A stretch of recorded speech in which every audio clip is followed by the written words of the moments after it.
मित्रों, जैसा कि हम सभी जानते हैं कि महादेव त्रिदेव यानी ब्रह्मा, विष्णु और महेश में सबसे शक्तिशाली माने जाते हैं और यही वजह है कि महादेव को देवाधिदेव भी कहा जाता है।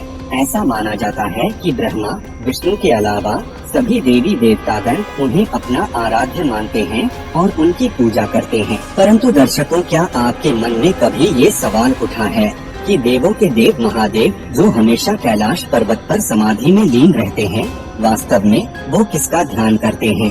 अगर हाँ, तो आज के इस वीडियो में हम आपको इसी सवाल का जवाब बताने जा रहे हैं। इसलिए मेरा आपसे अनुरोध है कि आप इस वीडियो को अंत तक देखें। तो नमस्कार दर्शकों, स्वागत है। आपने देखा होगा कि महादेव अक्सर समाधि में ही लीन रहते हैं और ऐसा माना जाता है कि उस वक्त वो अपने आराध्य देव का ध्यान करते हैं, जिसका वर्णन पद्म पुराण के उत्तराखंड में किया गया है। पद्म पुराण में वर्णित कथा के अनुसार एक बार माता पार्वती ने महादेव जी से पूछा कि प्रभु, कृपया करके ये बताइए कि आप जब भी समाधि में लीन रहते हैं तो आप किसका ध्यान करते हैं? तब महादेव जी ने कहा कि देवेश्वरी, मैं तुम्हारे इस प्रश्न का उत्तर जल्द दूंगा।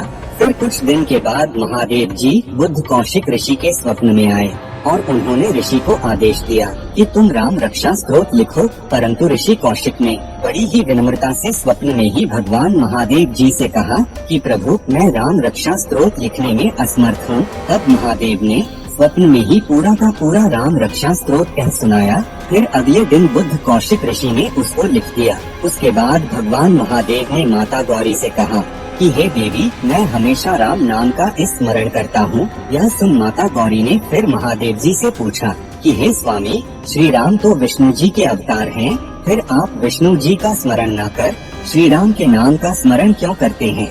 तब भगवान महादेव ने कहा कि हे देवी, मैं नाम का स्मरण इसलिए करता हूँ क्योंकि जैसे प्यासा मनुष्य बड़ी व्याकुलता के साथ पानी को याद करता है, उसी प्रकार मैं भी आकुल होकर श्री विष्णु जी के साक्षात्कार स्वरूप का ही स्मरण करता हूँ। जिस प्रकार सर्दी का सताया हुआ संसार अग्नि का स्मरण करता है, वैसे ही देवता, पितर, ऋषि और मनुष्य निरंतर भगवान विष्णु का चिंतन करते रहते हैं। जैसे पवित्रता नारी सदा पति को याद किया करती है, भय से आतुर मनुष्य किसी निर्भय आश्रय को खोजता फिरता है। धन का लोभी जैसे धन का चिंतन करता है और पुत्र की इच्छा रखने वाला मनुष्य है, जैसे पुत्र के लिए लालायित रहता है, उसी प्रकार मैं भी श्री विष्णु जी के राम स्वरूप का स्मरण करता हूँ। क्योंकि पूर्व काल में भगवान विष्णु द्वारा निर्मित संपूर्ण जगत कर्म के अधीन है और वह कर्म श्री केशव के अधीन है।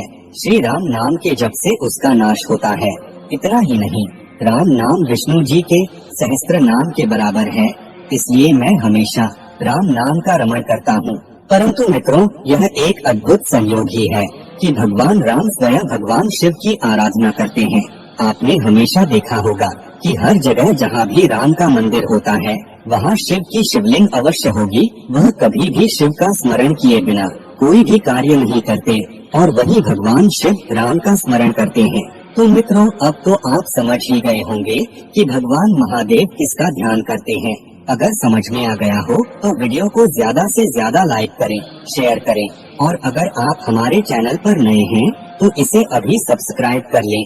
आपका बहुत बहुत शुक्रिया।